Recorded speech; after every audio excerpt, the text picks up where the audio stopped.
नमस्कार, बहुत स्वागत व्यूअर्स आप सभी का। आप देख रहे हैं आपका प्रोग्राम कॉफी पर कुरुक्षेत्र। मैं हूं सौरभ शर्मा, रोज की तरीके से आपके साथ। इस प्रोग्राम का मोटो है, हम बात करते हैं बिल्कुल खुल्लम खुल्ला, वो बताते हैं आपको जो कोई और आपको नहीं बताता। और ऐसी ही एक बात आज हम आपको बताएंगे, हमारे समाज से जुड़ी हुई है, लेकिन इसके बारे में शायद नहीं है जानकारी आम लोगों को, उसकी बात हम करेंगे। मैं आपको सीधे सीधे हमारे मेहमानों से मिलवाता हूं सबसे पहले, फिर आज के प्रोग्राम के बारे में चर्चा करेंगे। टॉपिक क्या है? फयाज अहमद फैजी साहब हमारे साथ हैं, मुस्लिम पासमानदा महाज से जुड़े हुए हैं, पासमानदा मुस्लिम एक्टिविस्ट भी हैं। पासमानदा क्या होता है, ये एक्टिविस्ट क्यों बने, क्या काम करते हैं, अभी हम लोग डिटेल में इसकी बात करेंगे। प्रदीप सिंह जी हमारे साथ हैं, सर बहुत स्वागत आपका। शांतनु गुप्ता जी हमारे साथ है, शांतनु जी आपका बहुत स्वागत है। देखिए, वक्फ का मामला चल रहा है, जेपीसी अलग अलग लोगों को, संगठनों को बुला रही है, ऑर्गेनाइजेशंस को बुला करके उनके सुझाव मांग रही है। कुछ लोग उसका समर्थन करते हैं, कुछ लोग उसका विरोध करते हैं। अब जो ये मुस्लिम पासमानदा महाज है, ये वक्फ अमेंडमेंट बिल के पक्ष में, ये चाहते हैं कि वक्फ के अंदर ये सारे परिवर्तन होने चाहिए। तो आपको लगेगा कि भाई क्यों एक मुस्लिम बॉडी है, क्यों ये इसके समर्थन में आ गई, जबकि हम सब तो यही देख रहे हैं कि चाहे all India Muslim personal law board हो या और जितने भी इनके संगठन है, वो सब लोग जो हैं अगेंस्ट हैं इसके। फयाज साहब, आप काम क्या करते हैं? हमने पासमानदा इतना तो जान लिया, क्योंकि प्राइम मिनिस्टर ने कई बार इसके बारे में जिक्र किया, पिछड़ा मुसलमान। तो पिछड़ा मुसलमान का मतलब क्या? मतलब हिंदुओं में तो हम जाति समझते हैं कि व्यवस्था है, मुसलमानों में एग्जिस्ट करती है उसी तरीके से? हाँ बिल्कुल, मैं समझता हूँ कि उससे ख़राब और है हमारे यहाँ, क्योंकि हिंदू समाज में तो फिर भी सोशल जस्टिस की बात होती है। वहाँ का ब्राह्मण भी दलितों के लिए धरना प्रदर्शन करता है, बात करता है, तो वो स्वस्थ समाज है। हमारे यहाँ तो बिल्कुल कोई बात नहीं करता। आप किसी से पूछेंगे तो डिनाई कर दे कि नहीं हमारे यहाँ कुछ नहीं है, कुरान में नहीं है, हदीस में है। मैं बताऊँ कि इस्लामिक स्क्रिप्चर्स में लिखित है ये सब सारी चीज़ें। और रिसेंटली बहुत दूर न जाइए तो मुस्लिम पर्सनल लॉ बोर्ड का जो ऑफिशियल पब्लिकेशन है, मजमूए कानूनी इस्लामी, उसमें लिखा हुआ किसकी शादी किससे नहीं होगी। तो उसमें नस्ल, जिसको हम इंडिया में जाति कह लेते हैं, भेदभाव, अमीर गरीब, तमाम उसमें लिखा हुआ टेक्स्ट। मतलब ऐसा नहीं कोई चैनल पे बैठ के बात कर रहा हूँ कि उसको छुपाया जा सकता है। मुसलमानों में कास्ट एग्जिस्ट भी करती है? हाँ बिल्कुल, और कास्ट डिस्क्रिमिनेशन भी है? बिल्कुल खुलेआम है। अच्छा, ठीक है, खुलेआम है। मस्जिद मदरसा से लेके हर जगह आपको मिलेगी। कब्रिस्तान में नहीं जा सकता। हाँ, कब्रिस्तान में भी आपको मिलेगा। ये आंकड़े ठीक है कि भारत की मुस्लिम आबादी में 85% पिछड़े मुसलमान हैं? देखिए, एक तो जो पसमानदा शब्द हम प्रयोग करते हैं वो सिर्फ पिछड़े मुसलमानों के लिए नहीं करता, हालांकि उसका मतलब पिछड़ा ही होता है, लेकिन उसमें हम जो मुस्लिम धर्मावलंबी पिछड़े हैं, जो मुस्लिम धर्मावलंबी आदिवासी हैं, जो मुस्लिम धर्मावलंबी दलित हैं, उन सबको एक अम्ब्रेला टर्म की तरह पसमानदा यूज़ करते हैं। ट्राइबल भी हैं? हाँ जी। अच्छा। अब खटाना जी को भारतीय जनता पार्टी ने जो राज्यसभा सांसद बनाया है वो ट्राइबल समाज से आते हैं, गुलाम अली खटाना जी। और मुझे बड़ा दुख हुआ कि जेपीसी में उनको नहीं रखा गया, कम से कम एक हमारा पसमानदा प्रतिनिधित्व हो जाता है। वहाँ सारे अशराफ वर्ग के लोग हैं, तो जब हम वहाँ है ही नहीं हैं तो हमारा पक्ष कौन रखेगा? मुसलमान दलित भी है, पिछड़ा तो है ही है, इसके अलावा दलित में सबसे रेनाउल्ड उस्ताद बिस्मिल्लाह खां, भारत रत्न उस्ताद बिस्मिल्लाह खां, जिसको वाजपेयी जी ने भारत रत्न दिया था। तो भारत सरकार और जो संविधान की एक प्रक्रिया है, जो समाज है, आप हिंदू डोमिनेट कर सकते हैं भारत को, उसमें तो हमारा सम्मान है। लेकिन हमारे ही समाज में आपने कभी नहीं सुना होगा कि मुस्लिम पर्सनल लॉ बोर्ड का मेंबर, सेक्रेटरी और सदर और अध्यक्ष बनना दूसरी चीज़ है। मुस्लिम पर्सनल लॉ बोर्ड का दरबान भी कोई पसमानदा ये दलित समाज का कोई बन गया होगा। एक बात मैं कह दूं कि उस्ताद बिस्मिल्लाह खां इतने बड़े शहनाई वादक पूरी दुनिया में जानते हैं। भारत को बहुत से ऐसे लोग हैं जो भारत को इसीलिए जानते हैं कि यहाँ उस्ताद बिस्मिल्लाह खां शहनाई बजाने वाला कोई पैदा हुआ था। उनकी आल औलाद भी ये सोच नहीं सकते कि उसकी किसी अपर क्लास मुस्लिम से शादी हो सकती, सोच नहीं सकते। करना, उस प्रक्रिया में जाना तो एक दूसरी बात है, वो सोच भी नहीं सकते कि हमें इधर भी जाना चाहिए। अच्छा, मैं आपको ये मतलब मुस्लिम समाज के अंदर कास्ट स्ट्रक्चर कैसा है, क्या हिंदुओं जैसा ही है, इसकी मैं आपसे बात करूं। उससे पहले आप चूंकि वक्फ की बात शुरू की है तो उसी को हम लोग आप लोगों का क्या टेक है वक्फ पे? आप क्यों इसके समर्थन में कि अमेंडमेंट हो? देखिए, सबसे बुनियादी जो चीज़ है, सेकुलर देश है हमारा, लोकतांत्रिक देश है, यानी डेमोक्रेटिक सेकुलरिज्म है। और इस देश में आप जानते हैं कि दबे कुचले समाज की एक बड़ी संख्या है, चाहे वो जिस धर्म का मानने वाला, मुस्लिम में, हिंदू में, सिख में, ईसाई में, हर जगह है। तो अगर कोई भी चीज़ सरकार के कंट्रोल में हो, सरकार से मतलब लोकतांत्रिक रूप से चुनी हुई सरकार, आज किसी की है कल को किसी की होगी, उसके कंट्रोल में अगर कोई भी चीज़ है तो ये दबे कुचले समाज, चाहे वो जिस धर्म का मानने वाला हो, उसके फेवर में होता है। ये मैं समझ पाया हूँ। क्योंकि जैसे मान लीजिए मैं कोई संस्था चला रहा हूँ तो मैं अपने भाई के रखूँगा, बहनोई के रखूँगा, लेकिन अगर सरकार कोई संस्था चला रही है तो सरकार तो फिर संविधान के हिसाब से चीज़ें करेंगी। तो ये मेरा अपना स्टेक, इसलिए हमने कहा कि अगर जो अभी वक्फ अमेंडमेंट बिल आया, हमको सपोर्ट 2-3 पॉइंट। एक तो इस पे सरकार का कंट्रोल, पहले के वक्फ बोर्ड की इतनी स्वायत्ता है। अच्छा, मैं तो उसको पाकिस्तान कहता हूँ कि एक तो पाकिस्तान अशराफ ने बनवा लिया लैंड के हिसाब से, फिर छोटे छोटे पाकिस्तान है, अशराफ मतलब अपर क्लास मुस्लिम। ये छोटे छोटे पाकिस्तान है, वक्फ बोर्ड, मदरसा बोर्ड, अलीगढ़ मुस्लिम university, Jamia Millia Islamia integral university, छोटे छोटे पाकिस्तान है। मैं इसलिए पाकिस्तान कहता हूँ कि आप उसको बाहर से देखते कि मुस्लिम संस्था है, सारे मुसलमान इसमें मजा कर रहे हैं, आप यही समझते हैं। मैं अलीगढ़ में एडमिशन नहीं हो सकता है मेरा। क्यों? अलीगढ़, मैं देखिए अलीगढ़ मुस्लिम यूनिवर्सिटी, जिस मुस्लिम देखिए भारत में जो मुस्लिम विमर्श चल रहा है, ये क्या है? ये ट्यूनेशन थ्योरी का परिवर्तित ट्रांसफॉर्म रूप है। अभी ट्यूनेशन थ्योरी कह नहीं सकते, मुस्लिम लीग कह नहीं सकते, तो चलो भाई मुस्लिम विमर्श कह रहे हैं कि हाय मुसलमान। अलीगढ़ मुस्लिम यूनिवर्सिटी में पसमानदा मुसलमान का एडमिशन लेना मुश्किल है बनिस्बत बनारस हिंदू शब्द में जोर दे रहा हूँ, हिंदू यूनिवर्सिटी में। मेरे अंकल जो है बनारस हिंदू यूनिवर्सिटी से गोल्ड मेडलिस्ट थे। मैं समझता हूँ अलीगढ़ गए होते तो शायद वो एडमिशन ना मिल पाया होता या क्लर्क भी ना बन पाए होते। क्यों नहीं? अब मैं बताऊँ, अलीगढ़ मुस्लिम यूनिवर्सिटी में सोशल जस्टिस का रिजर्वेशन नहीं है। सोशल जस्टिस के रिजर्वेशन ना होने की वजह से जो ओबीसी और एसटी में जो मुसलमान आता है उसका रास्ता ऐसे ही रुक गया वहाँ। लेकिन बनारस हिंदू यूनिवर्सिटी में सोशल जस्टिस का आरक्षण है, तो मैं ओबीसी में आता हूँ, कमजोर आदमी हूँ, तो मैं आरक्षण दिया गया, तो उस ओबीसी मुसलमान को आरक्षण मिलता है। मिला, एसटी मुसलमान को मिलता है। ऑफिशियली ओबीसी एसटी में मुसलमान आते हैं। इकोनॉमिक वीकर सेक्शन आने के बाद अब मुसलमानों का कोई ऐसा तबका नहीं है जिसको आरक्षण न मिलता हो। दलित मुस्लिम को ही मिलता है? हाँ, दलित मुस्लिम को ओबीसी में मिलता है। हमारी ये डिमांड थी कि उसको जो है शेड्यूल कास्ट में समाहित किया जाए। पहले मिलता था, ये प्रेसिडेंशियल ऑर्डर 1950 से पहले मिलता था। सर मैं 1 मिनट में आया, लेकिन जरा ये वक्फ वाले बात रह गया। क्या वक्फ के अंदर भी कास्ट लाइंस पर कहीं कोई डिस्क्रिमिनेशन है या इन पदों पर अगड़े मुसलमान बैठे हैं, ऐसा कुछ है? देखिए, बात छूट जाएगी। मैं इसका जवाब देने से पहले आप पूछे थे वक्फ बोर्ड का क्यों समर्थन कर रहे हैं। जो अमेंडमेंट बिल है, एक तो वो कंट्रोल होगा गवर्नमेंट का, तो हमारे फेवर में। दूसरा, पहली बार किसी सरकार ने ये साहस किया है, मैं इसको साहसिक कदम मानता हूँ, कि मुस्लिम समाज में सामाजिक न्याय को एड्रेस करते हुए पहली बार किसी ऐसी संस्था जो अल्पसंख्यक मुसलमानों के लिए है, उसमें ओबीसी मुसलमानों की बात किया। हालांकि सिर्फ ओबीसी की किया है, हम चाहते हैं कि जो दलित मुसलमान हैं, जो आदिवासी मुसलमान, उनको भी मेंबर बनाने की बात हो, लेकिन किया तो कम से कम। और ये एक सबसे बड़ी वजह है कि इसका विरोध अशराफ वक्त लगातार कर रहा है, क्योंकि अब हम उनके बराबर बैठेंगे जो कल उनके कदमों के नीचे बैठते थे अब वक्फ बोर्ड में। दूसरा जो आपने सवाल किया, सिर्फ वक्फ बोर्ड नहीं, इस देश में अल्पसंख्यक मुस्लिम नाम से जितनी भी संस्था है उसमें सब आपको अशराफ वर्ग मिलेंगे जो अपने विदेशी होने का दम भरते रहते हैं। वो आपके ऊपर, हमारे ऊपर, कि हमारे बाप दादा, हर 10 लाइन के बाद 11वीं लाइन वो ये कहता है कि हमारे बाप दादा यहाँ से आए थे, इतना हुकूमत किया था। वो आपसे जब पर्सनली बात करेगा तो 10-20 लाइन के बाद वो एक बार जरूर बता देगा आपको कि हमारे बाप दादा वहाँ से आए थे, यहाँ कब्जा किया, वहाँ जानना चाहता हूँ कहाँ से आए थे। इसीलिए सऊदी अरब ने अभी कहा कि जो भारत में मुसलमान हैं वो तो मुसलमान है ही नहीं, वो कन्वर्टेड हैं। हम हैं, सभी कन्वर्टेड हैं। जाहिर है, कोई 4 पीढ़ी, कोई 5 पीढ़ी, कोई 8 पीढ़ी पहले कन्वर्ट हुआ। तो इसलिए जो है, इसीलिए वो इस लीनिएज को बनाए रखने के लिए बाबर से अपने को जोड़ते हैं, औरंगजेब से जोड़ते हैं। भाई औरंगजेब हो, बाबर हो, इन लोगों ने इस देश के साथ क्या किया ऐसा तो है नहीं, मालूम नहीं है। जो अशराफ की बात कर रहे हैं, देखिए मामला क्या है। आज़ादी के बाद चूंकि धर्म के आधार पर बंटवारा हो गया, गांधी जी ने कहा कि जो मुसलमान नहीं जाना चाहते वो रह सकते हैं, ठीक तो हो गया।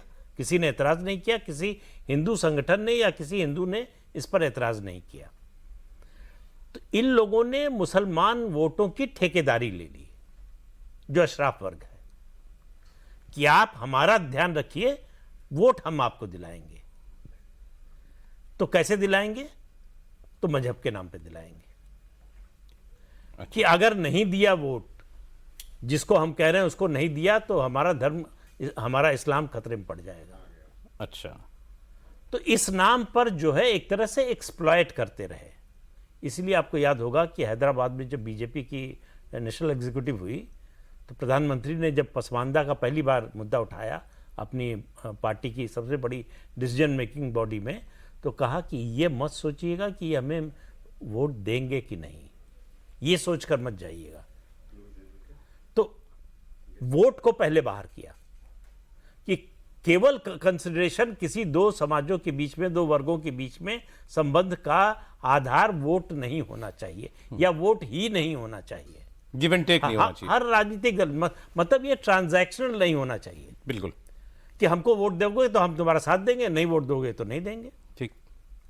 तो ये अशराफ की जो है, और संख्या में कम है, तो वो एक मानसिकता है कि अगर ये बढ़ गए तो ये तो संख्या में बहुत ज्यादा है, फिर हम कहां टिकेंगे। तो ये जो कह रहे हैं ना, ये एक कुछ मिलती जुलती मानसिकता है कम्युनिस्टों से। आप कम्युनिस्ट पार्टी के पोलित ब्यूरो में देख लीजिए, और उनकी जितनी डिसीजन मेकिंग बॉडीज हैं, उसमें आपको न मुसलमान मिलेगा, एक आध जो है अपवाद के लिए मिल जाए, न दलित मिलेगा, न पिछड़ा मिलेगा। बात तो इन्हीं की करते हैं वो। बात इन्हीं की करते हैं। अच्छा। तो केरल एक उदाहरण है, वीएस अच्युतानंदन थे जो ओबीसी से आते हैं, वरना जो है उनके पोलित ब्यूरो में और उनकी जो सेंट्रल कमेटी है उसमें नहीं मिलेंगे। अशराफ ने वही काम पसमानदा मुसलमानों के साथ किया है कि इनको दबा के रखो और इनके नाम पर जो है अपनी हुकूमत चलाते रहो, अपनी सल्तनत चलाते रहो, अपना व्यापार बढ़ाते रहो। ठीक है। तो ये जो वक्फ बोर्ड है वो उनकी असल में रियासत है।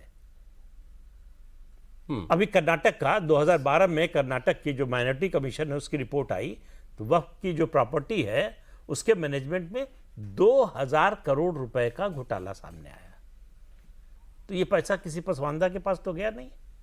कहां गया? वक्फ का जो उद्देश्य है कि जो गरीब मजलूम मुसलमान है उसकी मदद के लिए है। तो वही लोग पूछ रहे हैं कि भाई वक्फ बोर्ड बताए कितने स्कूल खुलवाए, कितने अस्पताल खुलवाए, कितनी बेटियों की शादी कराई, कितने विधवाओं के विवाह कराए।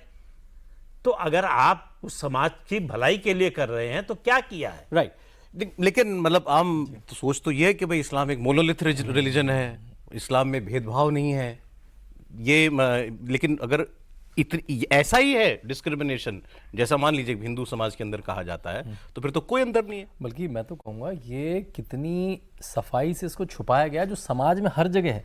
देख, कांग्रेस का प्रोजेक्ट क्या था कि हिंदुओं को हिंदू की फीलिंग ना आने पाए, उसको ठाकुर की फीलिंग आए, बनिए की फीलिंग आए, उसको कास्ट की कॉन्शियसनेस रहे अपनी, जो अभी आजकल तो फिर से बढ़ गई कि तुम्हें जात बताओ। और मुसलमानों में वो हल्का सा फिर पता भी ना लगे, उनमें तो अलग बात है, वो पता भी ना लगे। तो जैसे अभी फैज साहब ने बताया कि आप क्या कहते हैं, जब हिंदू समाज की बात होती है कि रोटी बेटी का रिश्ता नहीं है, मतलब कि आप साथ में बैठ के खा नहीं सकते और आप बेटी की शादी नहीं करेंगे। वो कह रहे हैं सब कुछ होता है, इस मस्जिद में नहीं जा सकते, इस आपकी यहाँ पे इस फलाना कब्रिस्तान में आप दफन नहीं हो सकते, इसके साथ बैठ के खा नहीं सकते, इसके आगे हलवाई की आप नहीं लेंगे, आपकी शादियों में ये लोग नहीं आएंगे, मस्जिदें आपकी अलग अलग, सब कुछ है।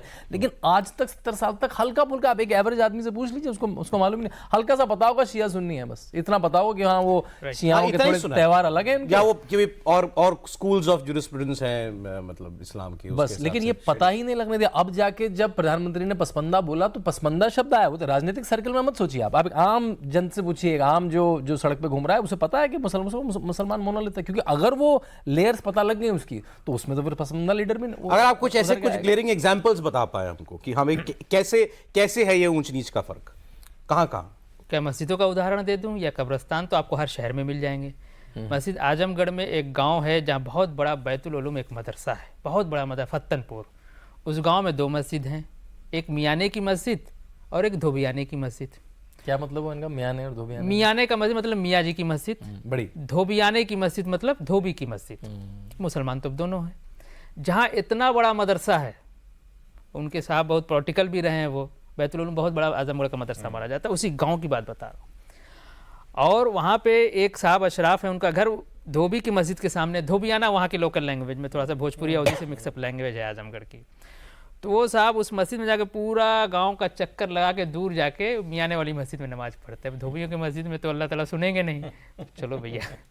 तो ऐसा है, ऐसी बात नहीं है। हम देखना नहीं चाहते हैं, हम जानना नहीं चाहते हैं। ये पूरे हिंदुस्तान में? हाँ, कोई भी कर्नाटक के एक गाँव में है कि उसकी स्टडी मिल जाएगी, तमाम स्टडीज़ है इस पर, ऐसा नहीं है। साउथ वाले कहते हैं कि नॉर्थ में मुसलमानों में कास्टिज्म है, साउथ में नहीं है। अभी एक सांसद हमसे कह रहे थे कि हमारे यहाँ नाई जाति नहीं है। हमने कहा कहाँ के हैं सांसद जी आप? तो कर्नाटक के हैं। हमने कहा वहाँ हजाम गाली की तरफ पे यूज होता है। अरे हजाम है क्या रे? तो हजाम वाली बात ना करो भाई, आप समझ रहे, हजाम ये अरबी फारसी शब्द ही हो गया नाव के लिए। तो सन्नाटे में आके कहे नहीं नहीं नहीं नहीं ऐसी बात नहीं, ऐसी बात नहीं है, वो ऑलरेडी झूठ बोल रहे हैं। तो झूठ बोल बोल के हम जैसे लोग, मैं तो प्रधानमंत्री का बहुत विशेष आभार करता हूँ, मैं थोड़ा भावुक भी हो जाता हूँ कि सच में उन्होंने साबित किया कि वो एक राष्ट्र के लिए कितने चिंतित है। हम तो वोट भी नहीं देते हैं, इस बार भी नहीं दिए। हमसे ये 24 के चुनाव के बाद लोगों ने पूछा भाई पसमानदा कहाँ हुआ, आप तो खुलेआम कह रहे थे कि मोदी जी को वोट दो। मैं बदनाम भी हूँ संघी और भाजपाई। इनका एक अच्छा है कि जब मुस्लिम समाज के अंदर से कोई आवाज़ उठाए तो उसको संघी भाजपाई कह दो, अब बाहर से कुछ कोई उठाए तो इस्लामोफोबिक कह दो। है हमारे सामने उदाहरण। तो उससे आप डरोगे कि यार हम मुसलमान, आप डरेंगे ये रिपोर्टिंग करने से यार कौन इसके चक्कर में पड़े, इस्लामोफोबिक हमें कोशिश करे। मैं डरूंगा कि हमें संगी न कहे। अच्छा, एक सवाल मैं सर से पूछ रहा हूँ, ये सवाल मेरा आपसे भी होगा। सर वोट, जैसे ये इन्होंने बताया कि भाई पासमानदा के लिए मोदी जी इतना कर रहे हैं, वोट तो पासमानदा भी नहीं देता मोदी जी को, खुद ही कहा नहीं ये तो नहीं दिया। मैं मांग के थक गया। मैं कह रहा था कि अगर इस लोकसभा चुनाव में देखिए एक सरकार की हैसियत से, प्रधानमंत्री की लोकेशन से, ठीक है वो हिंदू मुसलमान ने वो देख रहे हैं कि हाँ ये तबका वंचित है, आना चाहिए, वो अपना धर्म निभा रहे हैं, हमारा भी तो धर्म है, हम वोट देते हैं। जो नहीं मांग रहा है वहीं गिरे पड़े जा रहे हैं। एक बार अगर मैंने ये स्ट्रेटजी बनाई थी, अगर 24 में हम लोग 10-15% भी दे देंगे, जैसे उत्तर प्रदेश के निकाय चुनाव में हुआ था, ये 12-15% गया। और मैं बताऊं उत्तर प्रदेश निकाय चुनाव में बहुजन समाज पार्टी और समाजवादी पार्टी के बाद तीसरी सबसे बड़ी पार्टी भारतीय जनता पार्टी थी, जिसके टिकट पे पसमानदा चेयरमैन चुन के आए। यानी वैसी की पार्टी और कांग्रेस और सारी पार्टियां पीछे थीं। तो ऐसा नहीं कि जब आप पार्टी समाज को भी जोड़ेगी और समाज भी जब जुड़ेगा तो परिवर्तन आएगा, ऐसा कुछ नहीं है। लेकिन हम 24 के चुनाव में हमने ये कहा कि अगर हम लोग कुछ भी वोट देते हैं तो भाई उनका काम करें, हमारा काम, हमारे पास एक वोट है। अगर हम देते हैं तो इससे दो फायदे हैं। एक तो जो हमारी बात कह रहा है उसका हौसला बढ़ेगा, भाई राजनीति है ना, वोट की लालच सबको होती है। दूसरी चीज़, अदर पार्टियां भी ये समझेंगी कि हमारे गुलाम नहीं है, इधर भाग रहे हैं, तो हमारे लिए फिर रस्साकसी, हमारे सामाजिक पहचान के नाम पे लोगों, हमारे वोटों की रस्साकसी शुरू होगी, जो अभी धार्मिक पहचान के नाम पे, जिससे हम भुक्तभोगी, जिससे हमारा नुकसान होता है। अभी मुसलमानों का वोट चाहिए, मुसलमान मुसलमान मुसलमान। जब आपने देश बांट ही लिया हिंदू मुसलमान करके, तो अब काहे को मुसलमान मुसलमान? अब आपको क्यों मुसलमान सांसद चाहिए? तो फिर हिंदू सांसद भी चाहिए। आप मुसलमान मुसलमान करो तो ठीक है, कोई सामने वाला हिंदू हिंदू करने लग रहा है तो आप सोशल जस्टिस फलाना ढिमकाना संघीय ढांचा है ये सब। तो आप इसको गलत नहीं मानते कि बीजेपी टिकट नहीं देती मुसलमानों को, रिप्रेजेंटेशन नहीं देती? नहीं, देखिए मैंने एक बात कही थी बहुत पहले, 3-4 साल पहले, जिस तरह से भारतीय जनता पार्टी ने हिंदू समाज में सामाजिक न्याय को एड्रेस किया, संगठन में जगह, देखिए संगठन में जगह देना बड़ी चीज़ होती है। सरकारें आती जाती रहती हैं, कल को आज सरकार बनी, कल को नहीं बनेगी। संगठन में जगह देना, और भारतीय जनता पार्टी ने सरकारों में भी जगह दिया हिंदू, ओबीसी, एससी, एसटी को। उसका फ़ायदा ये मिला कि ये वर्ग उसके साथ जुड़ा भी, और भारतीय जनता पार्टी पे एक मनुवादी और ब्राह्मणवादी पार्टी की जो एक लेवल लगा हुआ था वो कुछ हद तक धुला। ये बनिया पार्टी, ब्राह्मण पार्टी कुछ हद तक धुला। वैसी अगर भारतीय जनता पार्टी बड़ी पार्टी है, अगर वो मुस्लिम समाज में सामाजिक न्याय को एड्रेस करते हुए इनको संगठन से जोड़ती है, सरकारों में जगह देती है, तो ये पसमानदा समाज का अपलिफ्टमेंट होने के साथ साथ ये दूरी जो हिंदू मुसलमान की वो भी मिटेगी। और दूसरा, भारतीय जनता पार्टी अजेय हो जाएगी, 20-25 साल तक उसको कोई हरा नहीं सकता है। मैं एक बात पूरी कर दूं, क्योंकि पसमानदा 90% है, धोती साड़ी पहनने वाला है।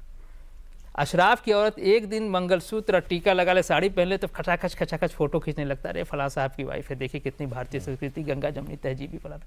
हमारी औरतें जो हैं साड़ी में मर जाती हैं, कोई नोटिस नहीं करता है। ये तो बड़ी नेचुरल जोड़ी बता रहे हैं, ऐसे तो मतलब पसमानदा मुसलमान और भाजपा हो क्यों नहीं पा रहा? अब मुझे लगता है कि जो है उसमें सबसे बड़ी बाधा जो है इस्लाम की कुछ प्रावधान है। जब आप गैर मुसलमान को काफिर मानेंगे, यही आपको बचपन से पढ़ाया सिखाया जाएगा। तो ये सब पढ़ाई लिखाई, ये जो बात कर रहे हैं संबंध की, ये व्यवहारिक बात कर रहे हैं, आम जिंदगी में जो होता है उसकी बात कर रहे हैं। लेकिन मस्जिद में मौलवी जो बताता है, जो सिखाता है, वो इससे अलग है। और किसी भी मुसलमान के लिए, क्रिश्चियन के लिए, दोनों के लिए अपने मजहब से बड़ा कुछ नहीं है। समस्या यहां आती है। हिंदू के लिए ऐसा नहीं, हिंदू जो है जाति में बटा हुआ है। उससे कहिएगा तो वो अपनी जाति का जो उसका स्वाभिमान है वो उसके धर्म के स्वाभिमान से बड़ा होता है ज्यादातर मामलों में, सभी के धर्म सेकेंडरी हो जाता है हाँ। उसके लिए। तो जब भी मौका मिलेगा जाति और धर्म में से चुनना पड़ेगा, तो हो सकता है वो जाति को चुन ले, धर्म को छोड़ दे, और होता है। बीसियों हजारों उदाहरण मिलेंगे।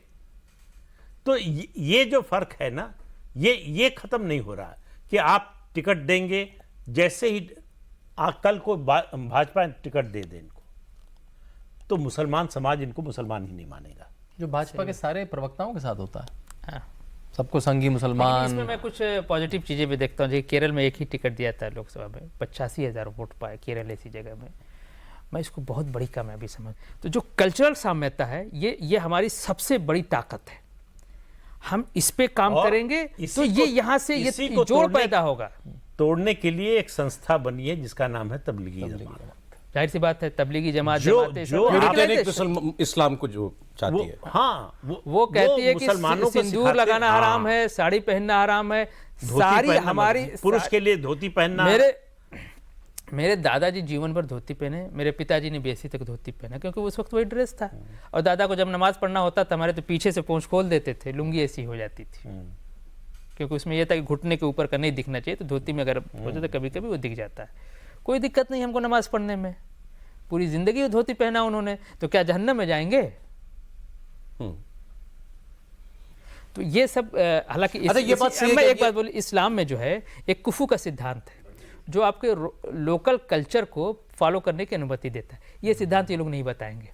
अच्छा, ये वो वाला सिद्धांत बताएंगे कि बस काफिर को देखो। तो ये क्या बना देना चाहते हैं? ये रेडिकलाइज करके, देखिए अशराफ वर्ग जो है ब्रिटिशर्स के आने के बाद उनकी पकड़ सत्ता पे कमजोर हुई, तो उन्होंने सांप्रदायिकता, हिंदू संप्रदाय, हमारे पिताजी कहते थे हिंदू सांप्रदायिक हो ही नहीं सकता है। अगर वो सांप्रदायिक है भी तो खोल है, ऐसे ऐसे करोगे तो झड़ जाएगा। वो अंदर से उसका स्वभाव ही नहीं है सांप्रदायिकता का। ये हमारे पिताजी का स्टेटमेंट है, समाज में वो भी बहुत काम। अब ये वक्फ अमेंडमेंट बिल के लेके जो अशराफ वर्ग दुष्प्रचार क्या कह रहा है, मस्जिद छिन जाएगी, मदरसा छिन जाएगा, फलाना हो जाएगा, ढिमकाना। ये वही आर्गूमेंट है जो किसी ज़माने में मुस्लिम लीग दिया करती थी। अगर पाकिस्तान नहीं बना तो हमारी मस्जिदें छिन जाएंगी, मदरसे छिन जाएंगे, ये हो जाएगा, वो हो जाएगा। क्योंकि रोज तो हम जात की लड़ाई लड़ रहे हैं, ये डिस्क्रिमिनेशन। हाँ, बिल्कुल बिल्कुल। तो फिर वो जिसको आपने अशराफ का जो 15% है, जो कम न्यूमेरिकली है, जब इस्लाम खतरने वाला नैरेटिव आता है तो उसके पीछे क्यों चल पड़ता है? हाँ देखिए, एक तो दिमाग में बैठा हुआ जैसा सर कह रहे थे, ठीक है ना, और वो समझा, हम उसकी बात को भी सहमत, चूंकि वो शासक वर्ग रहा है तो उसका एक और हमारे अंदर पहले से कि नहीं जो भाईजान कह रहे हैं वही ठीक है ना, और उस पर काम नहीं हुआ। और उस तरह की जो आवाजें रही वही मौलवी साहब कह रहे हैं। भाईजान का मतलब वो सारे तो री एम्फेसाइज हो रहा है। सर मैं मुस्लिम क्लर्जी में भी ज्यादातर वही है। भाईजान कह रहा हूं, मौलाना जो क्लर्जी सब मैं उसी को डिफाइन कर रहा हूँ। अगर मैं भाईजान कह रहा तो अशराफ वर्ग को डिनोट कर रहा हूँ। और उसमें इनके फिल्मों में नाचने गाने वाला मुल्ला मौलाना, कोट पैंट पहने वाला सेकुलर लिबरल, कम्युनिस्ट, सब एक है, सबकी भाषा एक। आप देखिए अली सरदार जाफरी बड़े वाले कम्युनिस्ट माने जाते थे, अल्लाह का मजाक उड़ाएंगे, रसूल का मजाक उड़ाएंगे, कुरान का इनकार करेंगे। लेकिन अल्लामा इकबाल के फेवर में मोटी सी किताब लिखते हैं और कहते हैं कि कश्मीर से दो बड़े शख्सियत पैदा हुए जिसने देश को सजाया संवारा, एक अल्लामा इकबाल और हमारे नेहरू जी। दो लाल रंग के, पूरा फारसी में लिखा, लाल रंग के चेहरे वाले, कश्मीर के लोग गोरे लंबे, कश्मीरी पंडित थे। तो सपरू ब्राह्मण उनके लड़के ने लिखा है कि हम लोग सपरू ब्राह्मण। एक कम्युनिस्ट जो अल्लाह रसूल को नहीं मान रहा है, मजाक उड़ा रहा है हमारे साथ बैठ के, वो एक इस्लामिस्ट आदमी एकदम कट्टरपंथी का फेवर में तारीफ में किताब लिख रहा है भारत में, उसको वाह वाह वाह वाह साहब क्या जिन्ना। यहाँ सर सैयद पे डाक टिकट निकलता है, यहाँ सर सैयद पे डाक टिकट निकलता है। आसिम बिहारी को कोई पूछने वाला नहीं। अब्दुल करीम अंसारी को, अब्दुल करीम अंसारी ने जब कबायलियों ने हमला किया था कश्मीर पे, तो नौजवानों का एक संगठन बनाया था इसके विरोध में। इतिहास में थोड़ी सी दर्ज है।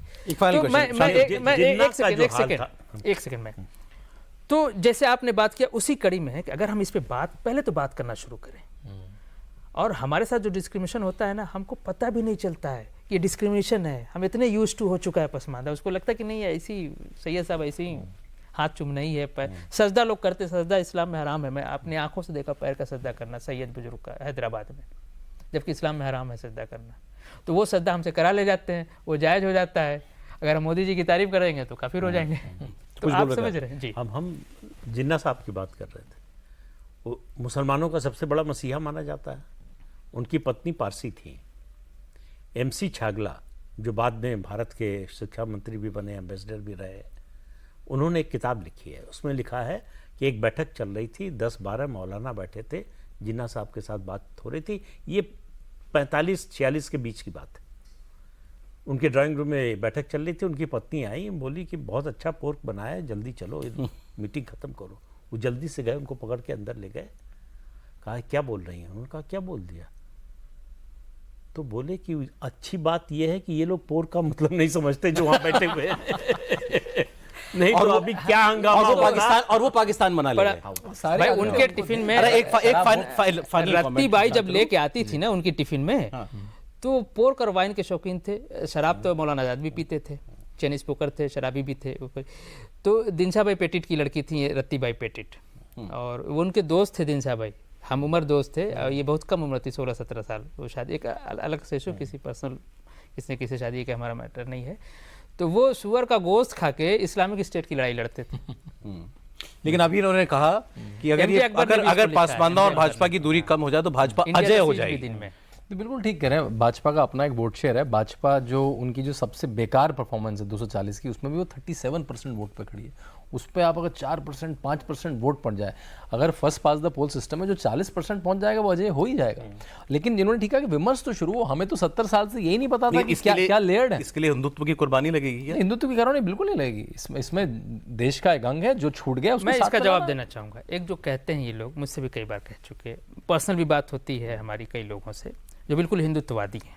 कल्चर एक ऐसी चीज़ है जो इस देश के हिंदू और पसमानदा अगर अशराफ को निकाल दे तो उनकी, अब देखिए चेन्नई का अशराफ, अहमदाबाद का अशराफ, बनारस का अशराफ, कलकत्ते का अशराफ बिरयानी खाता है, उर्दू बोलता है, शेरवानी पहनता है। चेन्नई का पसमानदा, अहमदाबाद का पसमानदा, बनारस का पसमानदा, बंगाल का पसमानदा एकदम अलग अलग दिखाए। वो वहाँ के हिंदू से मिलता जुलता मिलेगा आपको। मैं बनारस को भोजपुरी बोलने वाला, तमिलनाडु से हमारा कुछ बनेगा ही नहीं। वहाँ का मुसलमान हो जाए हिंदू, हमको ऐसे करें। हमारे यहाँ का जो भोजपुरी बोलने वाला हिंदू, उससे हमारा थोड़ा वहाँ भाई भाई हम लोग हो जाएंगे। मैं एक बात बताऊँ, मैं हैदराबाद में MD कर रहा था, तो कहीं से मुझे, मैं बताया बहुत पौराणिक जगह से हूँ, मेरे घर के बगल में राम जानकी का मंदिर, बिरगु आश्रम, चित्रगुप्त जी का मंदिर। अच्छा, मैं समझता था कि चित्रगुप्त जी का मंदिर हर जगह होता था। जब मैं इलाहाबाद बाहर गया तो चित्रगुप्त जी की मंदिर बाद में पता चला कि अनकॉमन है, हर जगह चित्रगुप्त जी का मंदिर, और राम जानकी का मंदिर भी बहुत कम होता है। अच्छा, हमारे घर में था तो हम समझते थे कि हर जगह इसी होता है। सावन के अंदर को हर जगह हरियाली दिखाई देता है। तो मैं जब वहाँ गया तो कहीं से वो हनुमान चालीसा सुनाई दे रहा। साउथ इंडिया में दूसरे तरह के देवी देवता की पूजा होती है। तो हमको लगा कि यार ये तो हमारे यहाँ 3 बजे सुबह से हमारे यहाँ पंडित जी लगा देते थे कीर्तन, वो हम सुन के उसी में हम लोग बड़े हुए।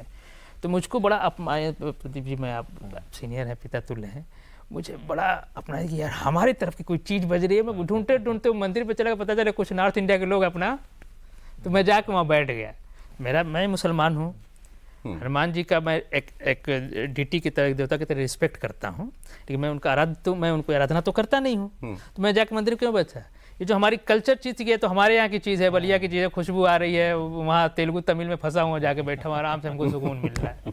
इस पे हम काम करें ना, तो ये जो साम्यता है, इस पे जब हम काम करेंगे तो स्थिति बदलेगी। ऐसा बड़ी अच्छी बातें आज आपने। देखिए एक बात आखिरी कह दूं, जब कांग्रेस को हिंदू पार्टी कहा जाता था, मेरे पास बहुत है ना, मैं हाथ जोड़ता हूं। कोई बात नहीं, बोलिए। तो उस वक्त जब हम कांग्रेस को वोट दे सकते हैं, तो भाजपा क्यों नहीं वोट दे सकते? पहल तो करें, दोनों तरफ से पहल होना चाहिए। हम इस सोचे कि 100 MP की टिकट दे दें तभी हम वोट देंगे, तो ये भी बेवकूफ़ी की बात है। लेकिन प्रधानमंत्री की एक क्वालिटी है, मुझे बार बार लोग कहते हैं कि आप प्रधानमंत्री की तारीफ करने का मौका नहीं चुनते हैं। ऐसे लोगों की प्रशंसा होनी चाहिए, तब समाज में ऐसे लोग पैदा होंगे।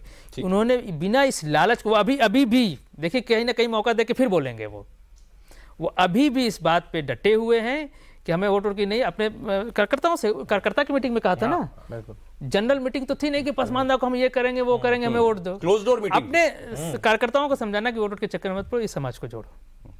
ये एक राष्ट्र निर्माता इस तरह की दृष्टि रखता है, वो जानते हैं। लेकिन आपने आज जो बातें बताई ये तो वही वाली बात हो गई सर, कि गालिब साहब का शेर है, हमको मालूम है जन्नत की हकीकत, लेकिन दिल को बहलाने के लिए, दिल को खुश रखने के लिए गालिब ये ख्याल अच्छा है।